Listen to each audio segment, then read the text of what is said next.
Hello. Hello. Happy afternoon. Happy afternoon. Yeah. How are you doing? I'm doing better than your poor finger. Fingers. 5, 6, 7. 7 fingers are fucked up right now. This is what happens when you are a gym rat. Yeah. / also when you just go to hold anything. Literally. Anyways. Clumsy humans. I smacked my finger against something. Now it's bleeding, so for those who don't know, who can't see, I'm trying to stop the blood. Yeah. Yeah. You know, this is just another day in a life. Mm-hmm. And now you're going to drink your coffee because I've already drank almost all of it. This is what we're doing. But we got M Street today. Mm-hmm. And M Street is this really cute coffee shop in Sherman Oaks. It's actually right down the street from my old apartment. Mm. And funny enough, I've only ever been there like once or twice, and this was years ago. Mm. But I remember them being pretty good, and I won't lie, this is actually pretty good. Yeah. So what did you get? I got an iced vanilla latte with almond milk. Yum. I know. Normally I stick with just very simple drinks, but I'm trying to be better about trying new things at these places in particular, because I'm like, I drink the same thing every single day. Try something new once a week. Yeah. You know? So that's what I got today. Nice. What? I got the, it's called the Caramel Royale. Ooh. I think it's just some sort of caramel flavored. I did not see that. Latte or something like that with espresso in it. Ooh, yum. It's pretty yummy though. Very caramelly, which I like. Yeah, their syrup's really good. Mm-hmm. I went to go like drink the rest of it out of the coffee cup, and it was just straight syrup. And I like spit it back in the coffee, and I was like, I missed all the syrup. It was at the end. I missed the whole thing. But yeah, this place is really cute too because they support local artists.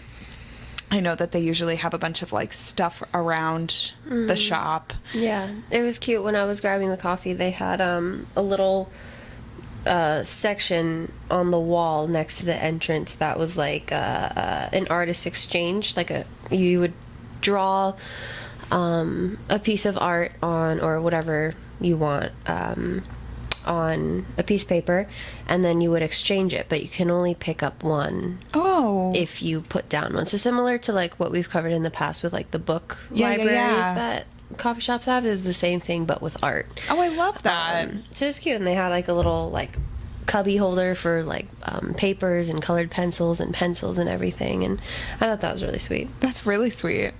I'd be over there drawing like stick figures. A lot worse stick figures. Yeah. I'm not the best artist in the world. Speaking of artists, wow, what a segue, because we can just go right into Farah being an artist and then hop right in, although poor Farah has not painted in quite a minute. But we left off last week. I'm like super ready to jump in because yes, we left off meeting 2 new men that we didn't get names. We have an idea. They are now introduced as Cassian and Azriel, and they are described as being extremely handsome and tanned and winged.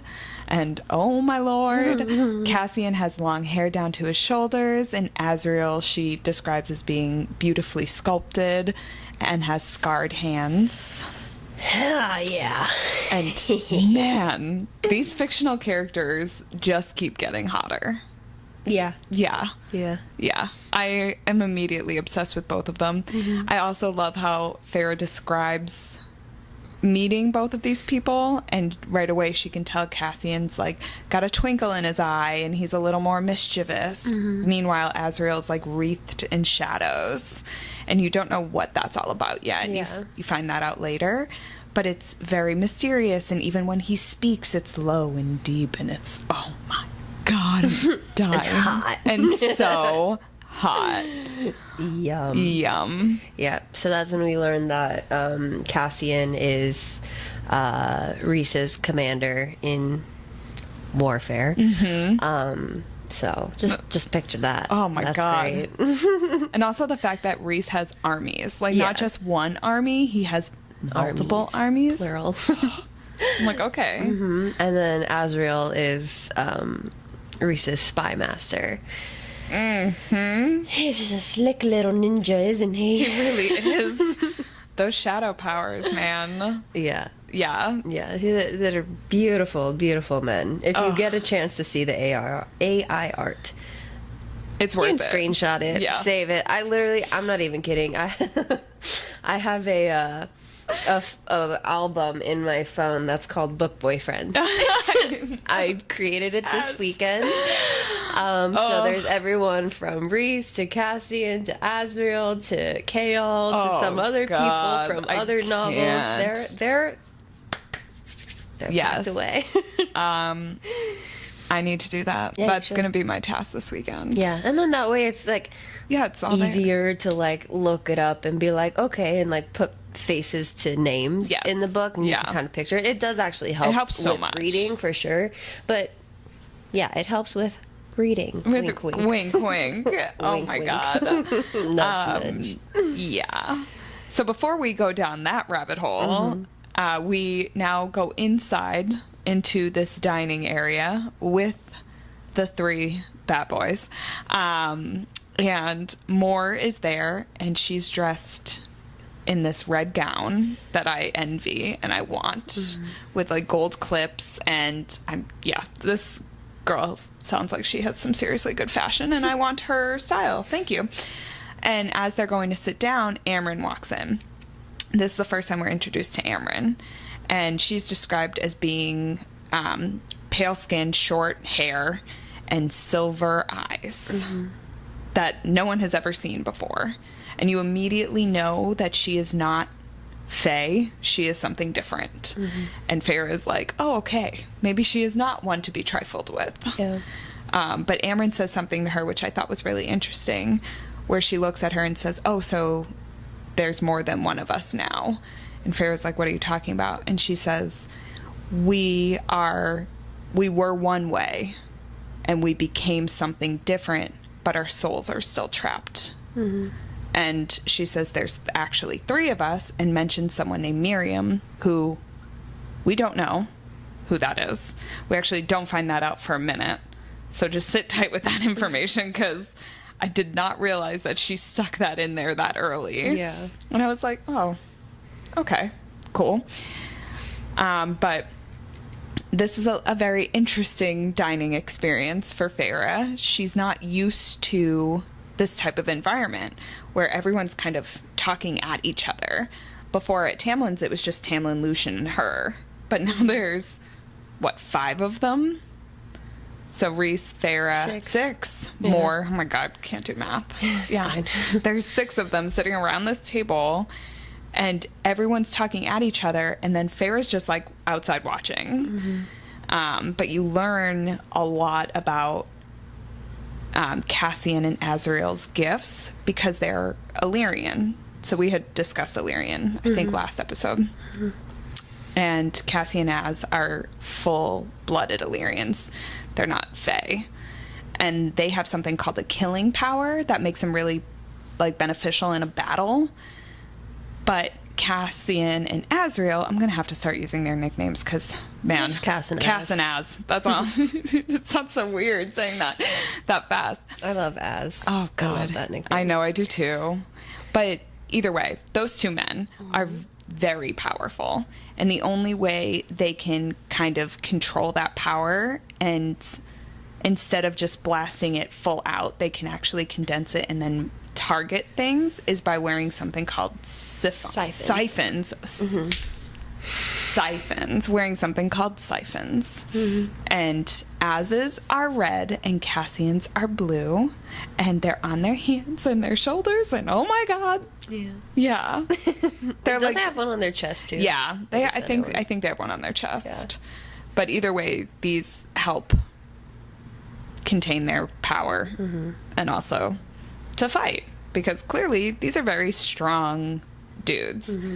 And that's when we also learned that Rhys is not High Fae.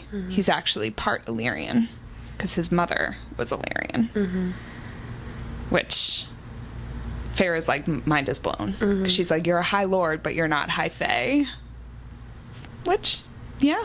But he's also the most powerful High Lord Probably There because is. he is Illyrian. That's so true. So then, there's so much in this one. And I'm like, oh my goodness. So then they go into talking about how Feyre's like, well, I didn't see any of you under the mountain. And all of them are like, well, we weren't there. You learn that Amarantha had no idea any of these people existed. That Rhys, you don't quite learn yet what he did to make sure that didn't happen, but he did something. And you can also tell that there's like a lot of guilt among these friends over what had happened. Right. And it's clearly eating a lot of them up, which I think to sit back and watch your best friends. Have you ever seen that? It's on Instagram, but it's one of those reels where it's more holding Rhys. Yeah. Yeah. It's the one where he's crying. Yeah. And she's that one is fucking brutal. It's saved in my album. Yep. That one like hurt my soul when I saw that. Whoever like I don't know if that was acted out specifically for that reel, for that circumstance, but whatever actors they did. Oh my God. Or the voice actors. Yeah. Good, bravo. It was so powerful. It was gut wrenching. And then when we get to next books, there's one that fucking kills. Yeah. But yeah, Guys. I've seen those. It's the pain of like your friend having to go through something so detrimental that you absolutely have no control over, but you want to, but they have to go through it. And like that much pain on both sides and that much guilt, and there's just so much, and you can tell how much these people love each other and care about each other. And again, so different from the Spring Court. This is so vastly different from the Spring Court. So on that line, you go into the backstory of Rhys and how you go into everybody's backstory. So you learn that Cassian was born to he's considered a bastard, and that his mom was used repeatedly throughout the war camps until she ended up dying. You learn a little bit about how Az didn't get to the camps until he was a little older. You don't know why exactly, again, that happened, but you can tell he didn't even know how to fly when he got to the camps. And then Rhys, his mother had tried so hard not to become a full-fledged Illyrian, because when women turn of age, they actually make an incision in their wings so that they can no longer fly. And that's, I can't even imagine. I mean, that's kind of, in other countries, they do shit like that, and it's bonkers to me, but not with wings. I'm like, wait, hold on. Don't. Other things. There's other things. But yeah, and his mother wanted so badly to avoid that, but hit a certain age, and right as she was about to get her wings clipped, basically, Rhys's dad winnowed into the camp, because he was High Lord at the time, saw his mother, and the mating bond snapped into place for him. Yeah. Then the mating bond snapped into place for his mother. He took her away. She was allowed to keep her wings. And that's how we know that happened. Yeah. And then Rhys was brought to the Illyrian camp when he was 8 to start training. And he stayed there throughout his entire rest of his childhood and into adulthood. And he wasn't allowed to use his powers. He was only allowed to fight. And that's how he met Cassian. Then they met Az. They became super powerful. Everyone realized that they're not to be fucked with. And so did Rhys's dad also realized this and tried to separate them. Yeah. But they found a way back to each other. Beautiful little story. Rhys became High Lord. They became part of his inner circle. And that is how all of that happened. Yep. So you learn about this lovely thing. And then Cassian asks Feyre about her life. And Feyre gives the most, like, in a nutshell description of her life. I grew up, my parents had some money. Yeah. Then we lost all our money. My mom died at some point. I have 2 sisters. I have 2 sisters. My dad's knee was shattered. He couldn't do anything. So we starved. I went out, tried to catch some food, didn't, and then everything else happened. Yep. And you're just like... They're probably just watching like, what? okay. Cool. And I did love, though, that immediately Cassian was, like, related to her so much because he had been starving at one point, too. And Feyre realized, oh, I'm not alone in all my pain. Because she felt alone at Spring Court. And now here she can't really feel alone because all of these people are kind of, they've all come from somewhere. Right. So now she's kind of feeling like she's got a little family going. And Cassian tells her that he wants to help her fight. And she says, but, well, I love that she even spoke this out loud because I would have been so like, oh, duh. But she goes, wouldn't that send a bad message to the rest of the fairies if I was supposed to learn how to fight? Because that's what Tamlin and Ianthe had told her. And everyone's just like, no. that's not what... That's the point. Yeah. So she says she'll think about it, but then she does agree to help Rhys. And that's when Rhys finally opens up about how he thinks that the King of Highburn is going to resurrect Jurian. Yeah. Which, okay, we're going to take a piece of bone and an eye and somehow resurrect this man. Yeah. And Rhys asks Amren how this could possibly be done. And she says, you need to go talk to someone named the Bone Carver. And, okay, creepy, sure. Let's have some fun with that one. So they kind of leave it at that because Amren had mentioned that the only person the Bone Carver is going to talk to is Feyre. Right. Because she's the only one who's, like, been close to death, and she's also new. And Feyre's like, I'm not going to agree to this right now.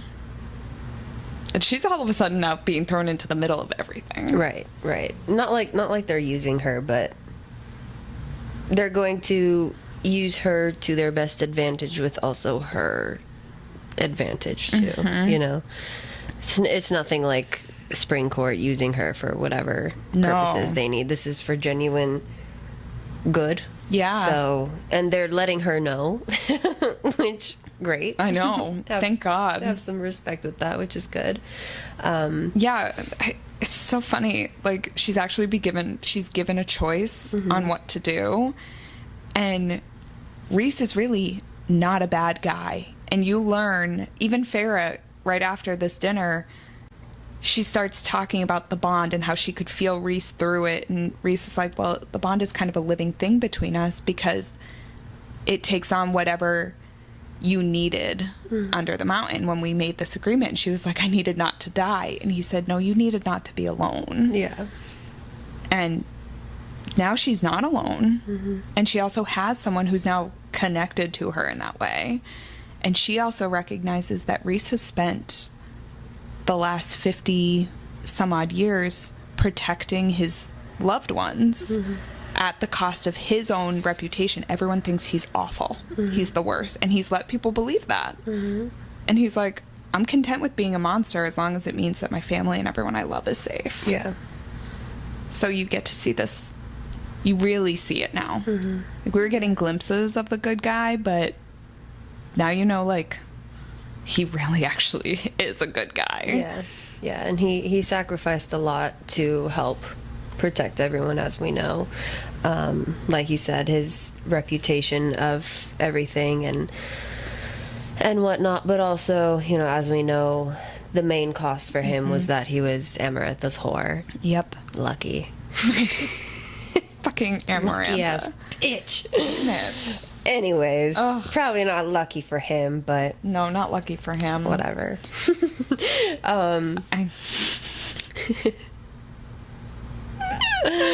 don't like Amarantha, but we wish we were her at some points. Yeah, I would not mind. No, not at all. Obviously, I'd want his consent. But, like, yeah. For sure. I'd be in those shoes. I'll be his whore. Oh my God. I consent. I consent. Oh, we're so funny. Oh my God. This is how in love we are with fictional men. Yeah. But yeah, so you also learn what Rhys did in order to make sure that no one ever knew about Valeris, which is anybody who was caught by Amarantha, who was in the Night Court or his other court, the Court of Nightmares, he was able to tie all their minds together through his mind control power, and he was able to wipe out any memory of Valeris, of his inner circle. And then with his last little tendril of magic that he had, he was able to actually protect and shield Valeris. Mm-hmm. So he could only protect one place, and he chose that one place. Yeah. And that eats him alive too, because he wished he could have done so much more. But he did what he had to do in that moment. Exactly. Yeah, and then we move on, and Feyre ends up having another nightmare at night, except of Amarantha. And Rhys is the one to wake her up. Mm-hmm. And I believe it was, he was like kind of straddling over her, like, wake up, and ugh, how sexy that was. But also, anyways, can we just say that Tamlin never woke her up in any of her nightmares? Oh, for sure. Yeah. Hello. No, he's not even sleeping in the same bed with her. He came into his room to help her. Exactly. And it was such an intimate, it truly was a very intimate experience. Really and not like sexy, hot, intimate, although it was, but it really was that bonding, intimacy that we all want, that soul connection. And he ends up waking her up, kind of calming her down, but then she wakes up looks down at her fingertips and realizes that she has fire coming out of them, which is just so many different powers that she's realizing that she does have. And this is where also Rhys kind of opens up a little bit more to her and explains to her that he has nightmares of his family, his inner circle getting hurt, Cassian, Azriel being in his place as Amarantha's whore and whatever else, he had to go through. And, opens up to her about that. And again, just showing to her that she's not alone and the stuff that she really did need to hear. That was so beautiful too. And as you said, like intimate, but not in a sexy way. Like it was, he shared something that he probably has not told anyone else. Mm-hmm. And she's never been given that by anyone in her life. And now all of a sudden she has someone who's trying to make her feel better. Who's so willing to do it too. Yeah. I know. What a beautiful thing. It is such a beautiful thing. Yeah. Only to then be taken to this awful prison. Yeah. So then he winnows them to the prison. Where we then learn that Amren was a prisoner at this prison as well. And we learn that it's the kind of like the darkest of monsters, and like really not just like a prison where, you walk by and it's, what you'd envision a regular prison in a fantasy world to be. I envision it really fucking dark. Like, you don't have, like, cell walls. It's, like, cement walls. But you can't see anything. You can only hear. Maybe you can't hear, but there's people listening or creatures listening. Yeah. And it's just, like, really fucking dark. And we learned that, for one, Feyre is like, nope. Get me out of here. Get me the fuck out of here. I'm not doing that. So then they go back to Valeris.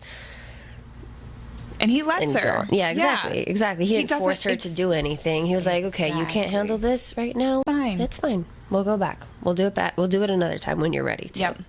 Whereas I bet if it was anything regarding Tam, we'd be like, I don't care, go in. Dog, seriously. Yeah. Like, for her to sit there and all of a sudden be looking at another mountain, of course she's going to freak out. It's a literal mountain that she has to go under again. So, yes, she might panic. Yeah, she's going to have some PTSD there. Let's be real. So I thought that was, thank God for Rhys and letting her go through that. And then giving her the space to go home, do what she needed to do. And freaking love Amren just like waltzing into her room and waking her up, just standing there. And I just imagine Amren being like this teeny tiny human. No, for sure. Like, right? Like... It's like the memes of the, like, did you see the one meme? Maybe, hopefully you guys have seen this meme, but it's like, it's of this little Asian girl. She's like a little, maybe like 3 or 4 years old. And there's this guy who's like video camming himself from like his desk or like some like streaming thing, whatever. He's there and he's about to start filming. And she's in his camera view. She's right next to him, and her hair is like, she's, you know, she looks like something out of the ring. Yeah, exactly. And she's just standing there, and he looks, and he's like, oh my God. But it's like one of those where it's like she just appears like silent, nothing, just stares at you, and you're just like, you get scared so quick. And then she's like, hey. That's Amren to me. Yeah. Like, the way that she just appears and is dead silent and just stands there. Yeah. 100%. For sure. In a teeny tiny human body. Mm-hmm. Ugh. But she's great because she takes this, like, beautiful little amulet, tosses it on the bed at Farah, and is like, this is what got me out of the prison all those years ago. I'm giving it to you to use to get in the prison. Mm-hmm. Take it. And go. Mm-hmm. Like, basically, don't be afraid. Yeah. You're fine. Here's something to protect you. But then she goes, if you don't give that back to me, I will hunt you down. Yeah. And I'm like, terrified. Yeah. You better give that back. Also, this amulet, Amren's amazing. All I have to say is when you find out the truth behind all of that, it's amazing. Mm-hmm. But yeah, so Farah takes the amulet and she decides, okay, if Amren can have spent millennia under them in that prison, come out and be here now, I can do this. Yeah. And I will be safe because this saved her.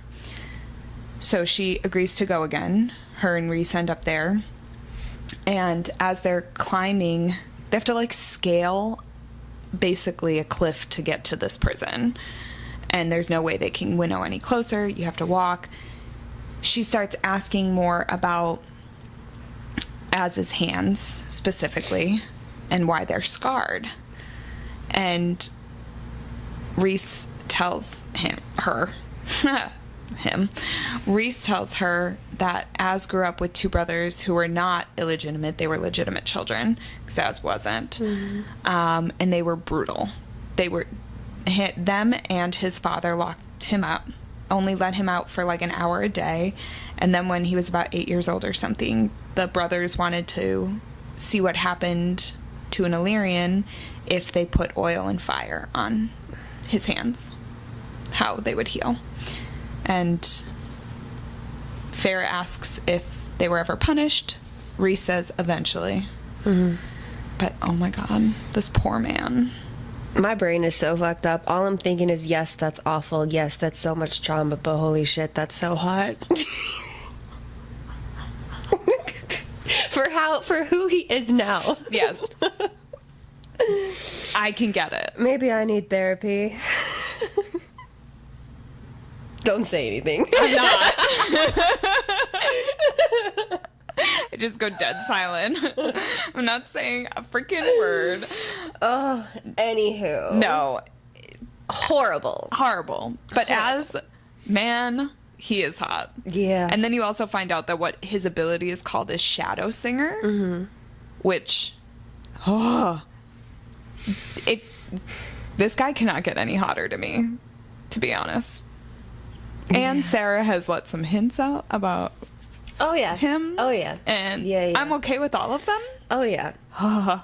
Okay. But we'll get to that later. We'll cross that bridge. I'm like blushing now. Oh, my face is really red right now. So she starts asking more about the court. I'm dying. She wants to know, like, all about the ranks. And, again, we know Cassian is... I'm literally sweating. Thank you. Oh my God. Oh my God. All right, much better. Whew. We learn Cassian is the leader of the armies, Az is the spy master. Mm-hmm. Moore is kind of she works between the Court of Nightmares and the Night Court, and she's kind of the queen, what the humans would consider a queen. Right. And then Amren is the political advisor. She kind of knows everything, mm-hmm. and she gives all the advice. She is very much a walking library, he says. So now Reese tells her not to say certain things, to be quiet, because like everyone in that prison is listening. Mm-hmm. And you were very much on the nose when you described what that prison is like, because you can't see anything. Like, even when they walk in and go mm-hmm. down, she says that she can't see any of the prisoners, but she Yeah. can hear them, she can feel them. She like feels them pacing, she feels them breathing. It's Yeah. like, oh God. So they travel down and down and down. Reese explains that once you're in the prison, you cannot leave. He has no control over it, but he is the only one who can get into the prison, because it falls in his territory. Yeah. So they learn all of that. They learn that Amryn came to be because when the world formed, there were rips within the realm, rips of fabric within the realm, and some of the creatures were able to travel into other realms. And they think that's what happened to Amryn, and she just got stuck here. And this is great because this whole thing ties straight into Crescent City, SJM's other series. And it is fantastic. It also ties directly into Throne of Glass, and I cannot wait for you to get to that part. There's little parts in Throne where I can 100%, like, I'm getting snippets of that. And in Kingdom of Ash, there is one specific chapter that you're going to die. You are going to die. And I cannot fucking wait for this. But either way, I'm obsessed with how Sarah ties all of her series together through this. It's beautiful and fucking amazing. Yeah. Anyways, they walk all the way down, all the way beneath, like, the entire mountain to see the bone carver, who we learn appears as something different to everybody. Right. And so for Feyre, Bone Carver appears to be a little boy, around 8 years old-ish, black hair, or dark brown black hair, with like blue violet eyes. We're like, who the fuck is that? Doesn't matter. Just a little boy, right? To Reese, we end up learning a little bit afterwards, the Bone Carver appears as Jurian to Reese. Yep. So doesn't matter who, he appears different to each person. So in order to get the Bone Carver to talk to you or get answers from, you have to bring him a bone, an eye, and something else I can't remember. A bone, and you have to answer. You have to be very specific about what you need from him. Like, you have to state, because he'll trick you. Yeah, 100%. Very much like Amarantha did. Yeah. But anyways, Reese goes ahead and gives him the calf bone that ended up killing the worm from the trials under the mountain. Gives him that, gives them everything they need to, and they pretty much do a question for question, you know, but more like asking very specific questions of what they're trying to figure out. Bone Carver then decides to ask Feyre, you know, what did you, like, your death experience, what was that, what did you see, who was there, yada yada. She explains that when she died, she felt and heard her spine and her neck snap. It went dark, but she was able to, one, kind of see herself out of body, but also there was a string that she like tugged at, like physically tugged at, and that brought her to Reese, and that brought her to Reese's point of view, and she was able to see life through Reese's eyes, which very foreshadowy of just the bonds in general and whatnot. For sure. So ends up seeing that through Reese, follows that through, and then was brought back to her body after each of the High Lords have given her their little gift of like sunlight, whatever it was called. They gave her. Exactly. That brought her back and made her high fae. She ended up following that until she was back into her body. Yep. So that's cool. Yeah. And then after, I love, this is the first time we hear the word made with a capital M. So Feyre's like, after I was made, like we've started hearing this here and here, but this is the first time we really are starting to understand what this term means. So at that point, after Feyre gives her description, she decides to ask the Bone Carver what, she goes, can someone be brought back to life with just a bone fragment? And he was like, is there any part of the soul contained? And the answer is yes, because Durian was contained. And he says there is only one way to do that, and that would involve the cauldron. Mm-hmm. So all throughout this book, we've been hearing about cauldron save me, cauldron bless me, cauldron this, cauldron that. Now we get to figure out what the cauldron actually is. Cauldron's a real thing. Cauldron made everything. Mm-hmm. So the cauldron made Prithian, the cauldron made the world, the cauldron is where all things come from. Mm-hmm. And we learn that the cauldron had disappeared years and years and years ago. And it was under a frozen lake at one point and then vanished. But in order to kind of make sure that the cauldron's power was never really used again, the 3 legs of the cauldron were broken off and placed in different temples. The temples that are mentioned are the same temples that we have learned have been ransacked. Mm-hmm. So Rhys asks, who has the cauldron now? And the bone carver just says, you already know. But Feyre knows that in order to get a straight answer, she needs to give another truth. So this is when she says that there's a choice in death, that she was given a choice, that she could either follow the light into, she said it felt peaceful, she said it was a peaceful thing, or she could keep living. And she had already admitted that had the third fairy not been Tamlin, she would have killed herself during that trial. She had already admitted that to the bone carver. That was part of their question for question. Now she says that she realized after she was killed that she had more to live for. So after this, the bone carver does confirm that the King of Hybern does have the cauldron and that he has used it to resurrect Durian. Mm-hmm. Now you're like, oh, fuck. Mm-hmm. And he starts saying that the cauldron can be used for other things, like shattering the wall. But the cauldron, like anything else, needs to replenish in between uses. Yeah. Then you learn, because you're learning everything in this chapter, that there is one thing that can stop the cauldron and nullify its power. And that is something that is called the Book of Breathings, which had been taken and separated into 2 parts. One was given to the Fae, and one was given to the 6 human queens that rule over the mortal realm. And in order to get that book to even be used, 1, you have to combine the 2 halves, and 2, only someone who is made can use this book. Yeah. Yep. So that means fair. Yep. And then that's also where we learn not only do the 6 mortal have it, but for the Fae that has it, the High Lord of the Summer Court is the one that has it. Yep. Do we know where? Nope.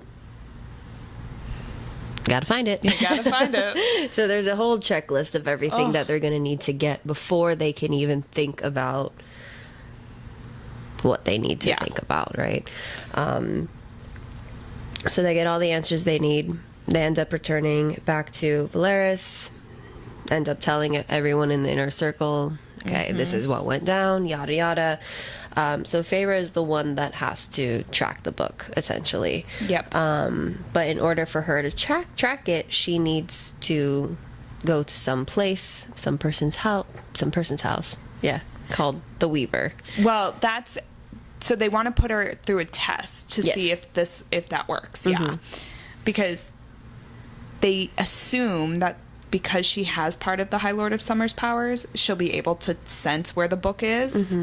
And Rhys is like, well, in order to make sure this works, I'm going to put you through a lovely little test at the Weaver's house. Now, the Weaver sounds fucking creepy as shit. And everyone's like adamantly not for this. Like, Cassian's like, don't do this. Everyone's like, don't do this. But Rhys does give Feyre the out. He says, this is up to you. We don't have to do it. And Feyre's like thinking about it, and then at the same time Rhys then asks her to become the emissary between the Night Court in the human realm. And basically what that means is that she'd have to be the ones to try and help get the 6 mortal queens to give the book. They'd have to do it on neutral ground, which would be the Archeron house. Yeah. So Feyre's like, all right, sure. And then she does agree to go to the Weavers. And later on, Rhys explains to her that the Weaver is blind and that she won't be able to bring any like weapons in, but knives she can bring because the Weaver knows what knives. She's like, that's fine. And then he brings her a belt of knives. And he kneels in front of her and puts it on as he's kneeling there. It's like so hot to me. And he's like full on touching her thighs, touching the back of her knees. He is in it, guys. He knows what he is doing. I am so here for this. Yes. So here. As Rhys is doing his thing with his magical hands, he's also telling Feyre not to touch anything else in this house. Find the object, take the object, leave. Yeah. Those are the rules. In and out, because this place is dangerous as fuck. Yep. So then he winnows her in, and this forest where they're at is in the middle of Prythian, so it's on neutral ground. So that's where the Weaver lives. And Feyre describes it as looking like a cute little cottage, and there's a well, and it looks like someplace that weary travelers would go, and she can hear a song that's being sung, and they realize that it's time. She has to go in. So Rhys whispers good luck and then pieces the fuck out, because obviously. And Feyre gets to the threshold, and it's the creepiest fucking song in the world that's being sung by this woman about a sister, an older sister. All I could think about was me and my sister, and I was like, this is a horrible nursery rhyme. But it's one sister pushing another sister into the water and basically killing her, and then them taking her bones and using them as different pieces of an instrument to be played. Okay. Talk about sisterly love there. It's so bad, but it's also fantastic because she also says that mortals sing this song, but no one would ever know that it came from a... It's like what's the ring around the rosy? Yeah. Ew. Yeah. It's creepy. Yeah, so then the Weaver is inside as Feyre enters. She's spinning something, which we then learn to be... human parts. Yes. I don't want to even think about it. Oh, it's so gross. You know, such a cute little day, just weaving and spinning. That was just her only to-do list, you know. Totally weaving fine. Human parts. Yeah, how it's cute. So fun. So Feyre then is being as super careful, as super ninja-like that she can be, and not touching anything, not making noise. She realizes, or she learns that she has to find this ring. She has to kind of feel around, and similar to with the summer court and the book, just having to like feel what it is. She has to feel that, because Rhys didn't exactly tell her, okay, this is what you need to look for. This is what you kind of have to go in and figure it out. And she's feeling around, comes to what she needs to find, and it ends up being a ring. Yep. She finds the ring, she picks up the ring, and all of a sudden it's quiet. Singing has stopped. The spinning has stopped. And that is where Sarah decides to leave us on a cliffhanger. And where we will leave you on a cliffhanger. Oh my god. Yeah. It is an epic. Spooky. It is so spooky. Yeah. I don't love it. I did love the fact that, like, when she feels Rhys's object, it feels like a part of him. So she, like, recognizes the mischievous grin and all that. And I'm like, oh, cool. I wonder what Summer is going to feel like now, if that's what Rhys feels like. Right. So I thought that was a really interesting way of feeling for an object. But yeah. Yeah. A lot of intense stuff happened in this. But the biggest thing, I think, was meeting the inner circle. And finally being like, seeing their support and their love for each other. And you came up with a great topic for this week. Yeah, just talking about how support is so important in people's fitness journeys or in life, and what kinds of support there are and what those look like, because there's more support than just I'm here for you, I support whatever decision you make. Sure, that is one that's more what we would call a social support, but there's a different number of lists, but there's also, we'll just cover 4. There's what's known as an instrumental support, emotional support, informational support, and then social support. So social being the most common of, hey, I'm here for you sort of thing, or I support, like I said, I support whatever you choose, that kind of talk that we always talk about to our friends and to our family and whatnot. Informational is kind of what I would categorize as our jobs, being personal trainers. We're here to support you with your fitness journey, but we're also here to tell you what is right, what is wrong, what you should follow, what you should not. We give you the information based on your body's needs, your goals, all that stuff, right? That's who you would go to for, going to the doctors. If for a certain whatever, you would go there. If you need PT, they would give you support, informational, right? And what you need to recover and whatnot. Then there's the emotional support. You can look at that as, going to your therapist for help, or, going to a friend for any, shoulder cry on, go ahead, cry on their shoulder, that sort of thing. Another type of support that I do like a lot, and I feel doesn't really get talked about, or just kind of like overlooks, we don't see it as support, is what's known as instrumental support. Being, let's say you're taking your kid is enrolled in a sport or wants to go to the gym, they can't drive yet, you take them. Or let's say your car doesn't work, I'm going to take you to work. Or let's say you want to do like home workouts, but you don't have any equipment. Let me go ahead and give you a set of dumbbells. Let me give you these little booty bands, that sort of thing. It's the equipment and it's the instruments that you would need in order to be reaching your goals. So not just like actual physical things either, but most gyms do have like a kids club or a daycare center, whatever. So that is also instrumental support of the kids to the parents who want to work out, but maybe might not have the time because they can't get the childcare. Even childcare, babysitting, that all goes under instrumental support. So there's a lot of different support options. It's important to kind of, I like to say, to have 1 or 2 in each category, Don't just focus on the companionship or the social support and kind of ignore everything else. If you can get 1 from each, go ahead and do that. So then my question to you, since you always ask me, is what does support look like for you now, maybe versus back then? How would you tell your clients, to get support, or the importance of the support, all of that? Oh my gosh.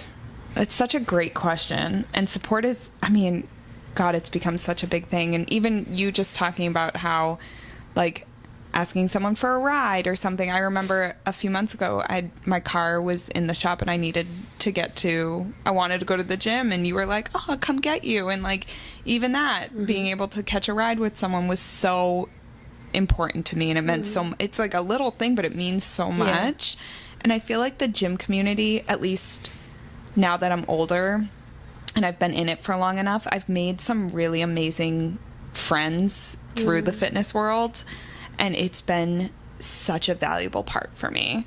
And I think when I first started my fitness journey, I was very alone in it, which I've talked about. Moving out here was alone.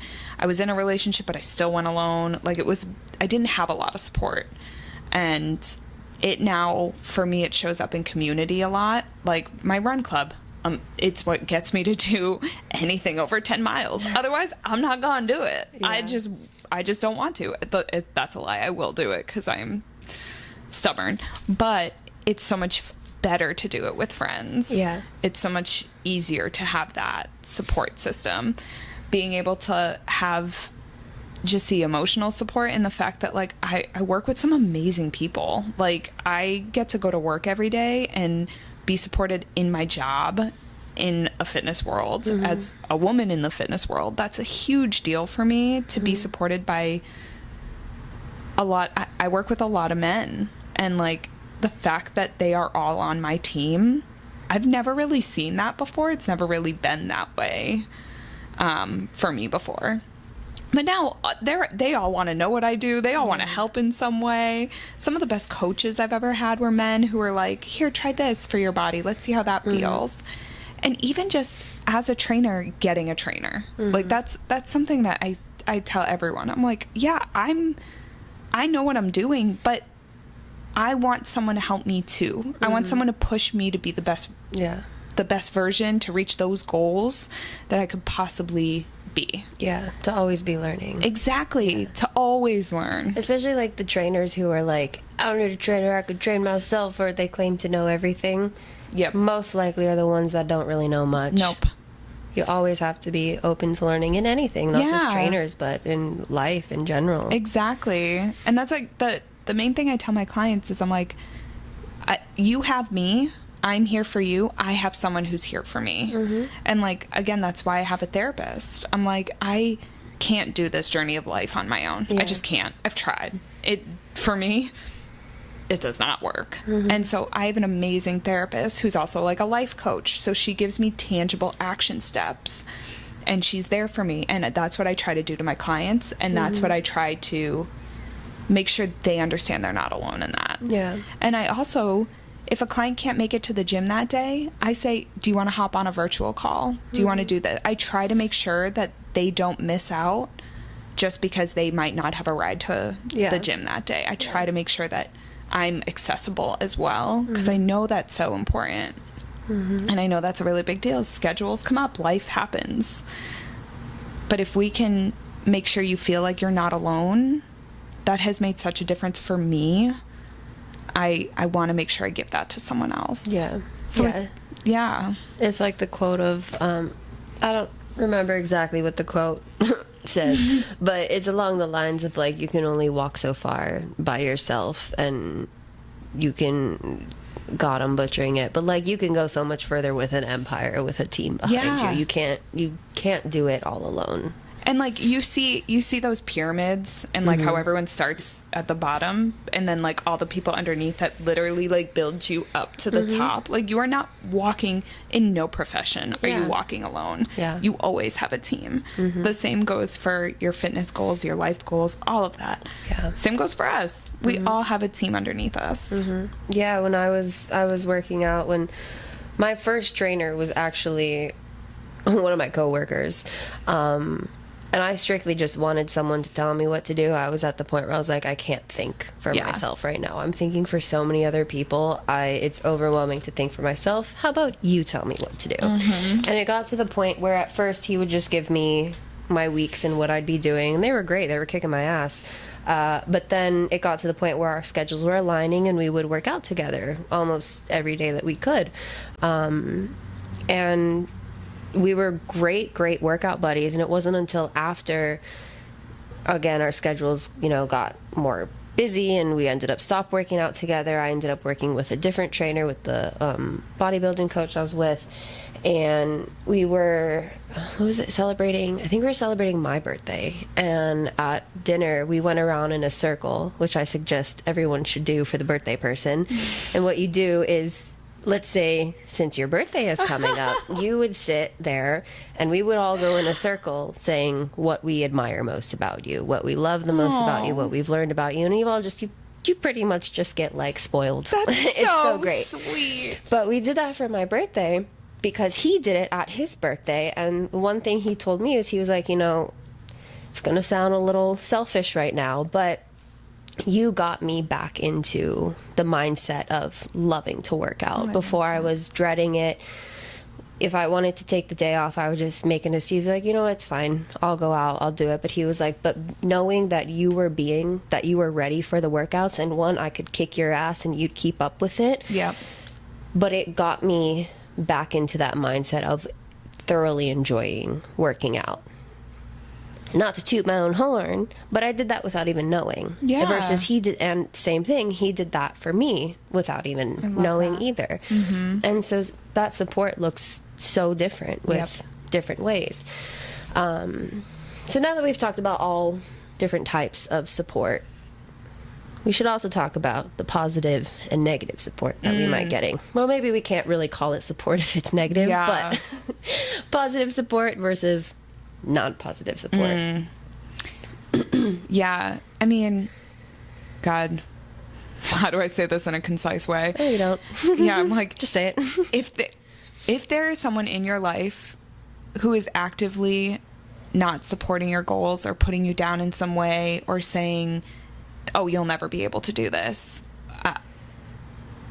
goodbye, sayonara. I've been there. That is one of the someone I thought was really supportive of me once did that to me, and I was like, this does not feel right, and I don't like this, and this is hurting me more than anything. And I ended up having to cut that person out of my life. I've had to cut a lot of people out of my life. The minute running became like my whole world, people did not want to fit into that anymore, because I changed my whole lifestyle with it, and that was okay. It's great. Who I am now, wonderful, love it. But I had a lot of people who just didn't like it, were jealous of it. There's one thing after another. It has nothing to do with you. That's a them issue. They are missing out on an amazing person. You are not the problem. Yeah. There are some people who will forever be a toxic person in your life, and it's unfortunate, but you don't have to live with that. And then there are some people who will be like your biggest cheerleader, and they'll show up and be like, oh my God, you've inspired me. I have a lot of people who are like, I saw you start running, and immediately I was like, oh my God, I think I want to do something like that. And that's such a compliment to me. I'm like, if that happens, that's great. And then I have people who, like, my old roommate I lived with during marathon season, if she knew I was training, she'd understand when I said, I can't do this tonight. I have to go to bed early. She was like, no worries. That's great. We'll celebrate later. Like, that's the type of people. Yeah. So if there's anyone that is to, you tell them, they ask, okay, for example, scenario, let's just say your friends want to go out drinking or want to go to a restaurant, but you are, let's say in the more extreme cases, you're on prep for a bodybuilding competition. That is the number one thing that you should not be fucking doing at all. Like, no matter what, no excuses, you do not do that. Yeah. If you care about placing and you care about all the money you're investing into this, you don't do that. Yeah. But let's say you tell them, no, I can't.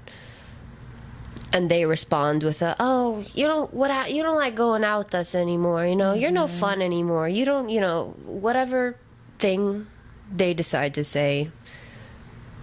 I say pay attention to that. With anything. If you decide to say no to whatever event or thing that is happening, or just saying no in general because you don't want to, and it doesn't have to be because of a certain goal or anything, but you just strictly don't want to. One, you don't have to because they're your friends. Quote unquote friends. Yes. But if anyone were to, be like giving you any of those excuses or giving you shit for whatever reason, listen to it. I wouldn't say like keep tabs against them, but just listen to how certain people respond to how you want to better yourself. I've had people in the past where I'd be really excited, I'd tell them something, and it was almost like a condescending response where it was like, oh, that's great, but it's not this. Yep. Yeah. Things like that too. So yeah, it's similar to what we talked about a few episodes ago with like watching trainers. Yep. And if you're interested in training, watch them. Watch how your friends respond to stuff too. It definitely speaks more with their actions or their words or anything like that. And if you feel like something isn't how you would like it to be, you have the option to either bring it up to them, hey, this kind of made me uncomfortable. I just want to make sure, did you really mean that? Are you saying what I think you're saying because it kind of came across that way? Communicate in that way. Or you have the option to like, I'm definitely the kind to just like back away slightly and just like kind of avoid conflict. Maybe not the most healthiest, but no, I understand that. You have that option, and just because you're friends or family with someone doesn't mean that they have to be 100%. God forbid, I know that real fucking well. So, amen, sister. Yeah, exactly. Amen. So, you know, always put yourself first. Look out for yourself. Make sure you have a good supporting team behind you. Make sure you have, I think most importantly, have a good support system within yourself. And out of everything we've talked about in the past, having to deal with failure, overcoming, you know, our own triggers and everything like that, how we've managed to do so, everything we've talked about, if you've kept up with us and listened to all the fitness, mental health aspect that we've talked about in the past, having that support within yourself for yourself during those positive and negative aspects in your life is 100% most important. More than having that external support. External support is great, but if you don't have the internal, you're not going to have the external. Or if you don't have the internal, you're going to be searching for the external, and it's not going to be there. And then it's just going to be a spiraling circle of you're looking for whatever from external sources, and you're never going to be fulfilled. You're never going to be happy because you're not providing it for yourself. Same thing with happiness, right? That's the number one thing. If you're not happy within, you're not going to be happy without, and it's for sure. Same exact thing. It is. And you are strong enough. Just you. As you are enough. As hard as it may seem, and this is one thing that I've had to learn the hard way, is no matter, and it's going to sound kind of contradicting right now, but it is the truth. No matter how much support you have with you, you can have a fucking empire behind you. It is still you at the end of the day. No matter what. No matter fucking what. Like, look at Chris Bumstead, for example. 5-time Olympia champion, right? He's Mr. Olympia, big ass motherfucker. He's got a whole ass team behind him, of course, that help him through over the years, on and off season, improvement, everything. No matter what, he is the one you see on stage. It's just you. You come first. Over everything else, you come first. I love that. Ugh, what a great topic. That's so beautiful. And it's so full circle. Round of applause. And full circle. This whole story is about love and about friendship and companionship. And it's perfect. And now I need to know your thorn and rose. Okay. Thorn. Learning about Azriel and the backstory of everyone, more specifically Azriel, even though it was sexy. Rose.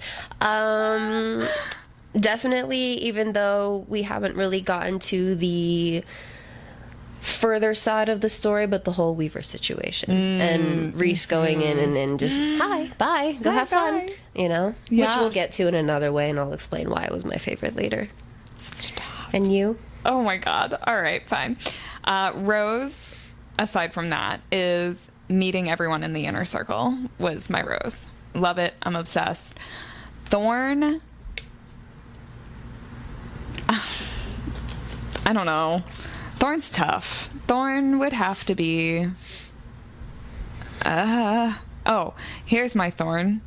The freaking King of Highburn and the Cauldron and resurrecting Jurian. Because all of that equals bad news, and I know it, and I don't like it. And that's my thorn. I know. And on that note... we'd love to hear your thorn and rose. Email us at brewsbooksbarbell@gmail.com. I can't wait to hear what yours are. Go ahead, like, follow, subscribe, share. All the things. Follow our Instagram. Share with your friends. We're going to have some fun workout videos up there soon, so can't wait to share that. And we will see you next week.